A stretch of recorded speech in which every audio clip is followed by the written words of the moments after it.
Kennedy Dragons. Today is Thursday. It is August 26th. It is the 18th day of school, and we are glad that you're here. I'm Mr. Butcher, and it's my job to keep you safe so that you guys can show us how excellent you can be. We hope you left your average in the car or on the bus, and you're ready to have a respectful and responsible day. Speaking of responsible, one of our responsibilities is to be ready to show respect for our rights that we have in this country and at our school.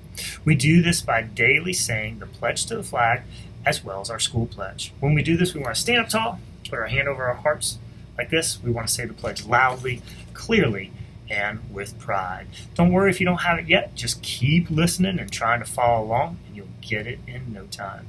Leading us in the pledge today is Miss Harvey and Miss Redder Brown. I pledge allegiance to the flag of the United States of America and to the republic for which it stands, one nation, under God, indivisible, with liberty and justice for all. Please remain standing for the Kennedy School Pledge. I pledge myself as a Kennedy Dragon to be ready for the day ahead of me. I will be respectful of myself, my teachers, and all others I meet throughout the day. I promise to be responsible for myself, my actions, and my learning. I will work my hardest to be the best dragon I can be. Excellent job. Please take a moment to reflect silently on our day, our activities, and what we hope to accomplish.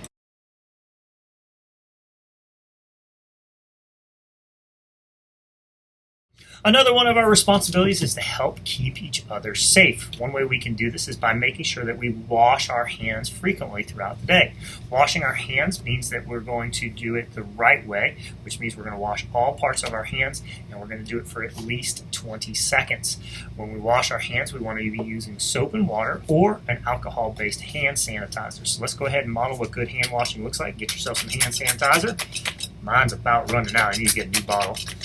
Ooh, there we go. All right, so here we go. Make sure you get in the fronts of your hands. 2, 3, 4, 5. Get in the back of your hand. 2, 3, 4, 5. Get in the back of the other hand. 2, 3, 4, 5. Get in between your fingers. 2, 3, 4, 5. Get your fingertips. 2. That's where they get really grungy. 4, 5. Get your other fingertips. 2, 3, 4, 5. Get your thumb. 2, 3, 4, 5. Get your other thumb. 2, 3, 4, 5. And your wrist. 2, 3, 4, 2, 3, 4, 5. And now your hands are nice and clean. All right, now that we've done our pledges and we've washed our hands and our moment of silence, now we're ready to start the day. So let's show respect for those students that have birthdays today. Happy birthday to Bailey Patton, who's 7, and Liliana Lopez, who's 5 years old. We'll make sure that you get your birthday ribbon. Another responsibility that we have in the morning is to make our lunch choice. For lunch today, we're having cheeseburger, lettuce, tomato, and pickle. Shoestring fries, good adjective. You can tell what kind of fries they are. They're not those big chunky ones. They're shoestring fries. And fresh pineapple tidbits. One of our goals this year is to increase our vocabulary. One way we're going to do this is to use pictures to expose ourselves to new words. Each week we have a picture and we ask you for different parts of speech. Here's our picture for the week. Yesterday was verbs, and we asked you to come up with some verbs. We had Miss Jackson, Mr. McCoy, Miss Ballard, Miss Peterson, Miss Kinney, Miss Stevens, and Miss Ham all participated yesterday. Miss Jackson's class had the word helping, saying the bird was helping the crocodile. Miss Ballard used the word perched. The bird was perched on his mouth. Miss Kinney came up with 7 awesome sentences. Miss Stevens had a sentence that said that the bird was cleaning the crocodile's teeth. And of course, Miss Ham is continuing her story, so here's the continuation.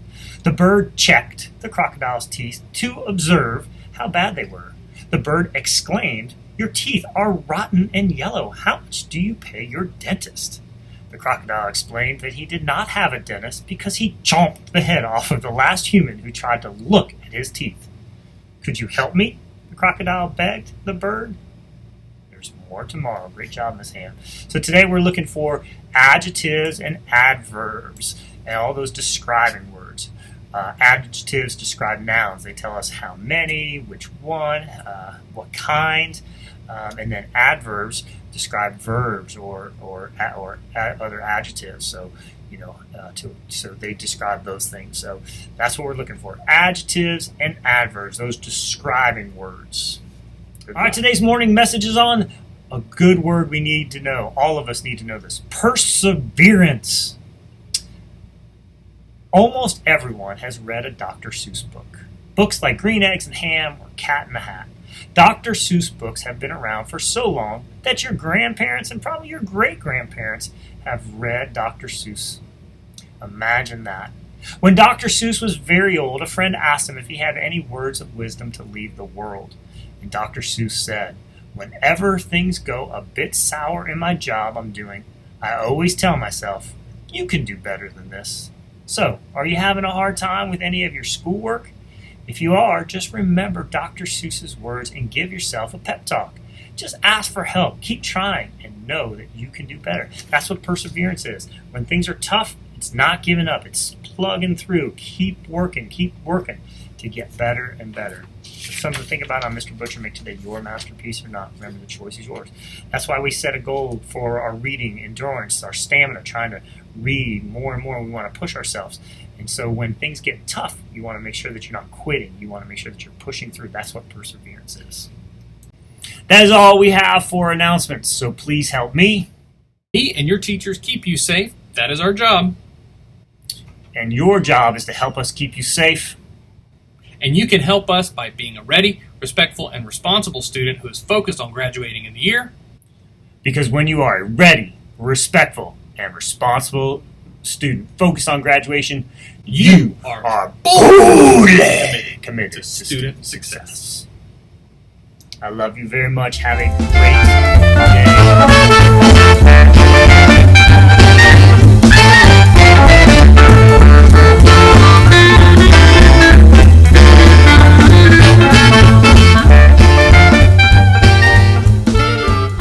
for our read aloud. We do read alouds for several reasons, and I've added one to this week. We do read alouds to help build our vocabulary. Vocabulary is the number of words we know.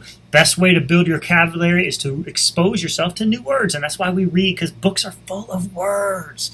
Second reason is so I can model what good readers do for you. Good readers read fluently, which means they read the words correctly at a good pace, not too fast, not too slow, and with expression. A third reason why we do it is so that you can practice what good readers do. They listen for certain parts of the story. They listen for the characters, who or what the story is about, the setting, where and when it's taking place, the sequence of events, what happens first, next, last. They look for the problems and the solutions in the stories, those story elements. And the fourth reason we're doing it this week is because the book fair's here. And this book, Pig the Stinker by Aaron Blavey, is in our book fair. He's the author and the illustrator. So here we go. Pig the Stinker. Pig the Stinker. Pig was a pug, and I'm sorry to say, his personal hygiene was far from okay. I love books that rhyme. Pig liked to get dirty. He frankly was rank. His paws could be frightful. His fur often stank. He wasn't offended by odor or smell, and if you weren't careful, he'd smell you as well.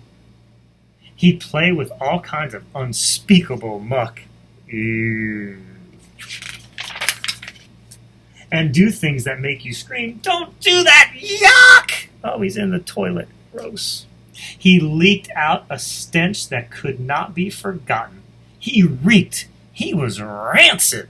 In short, he was rotten. Good vocabulary in this one. So bath time was called. You stinky old mutt. You need a good clean from your ears to your butt. But Pig turned his tail, and before you could grab it, he was out of that room like a foul little rabbit. They chased him, but Pig had a devious knack for ducking and weaving and doubling back.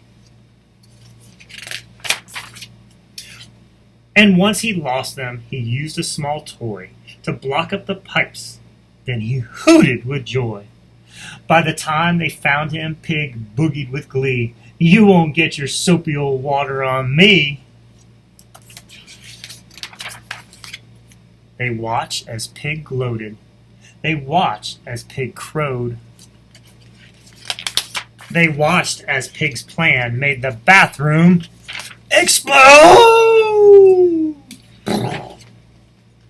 These days, it's different, I'm happy to say. If you tell Pig it's bath time, he won't disobey. But although you can wash him with soap, cloth, and a towel, there's no getting around it. Pig is just foul.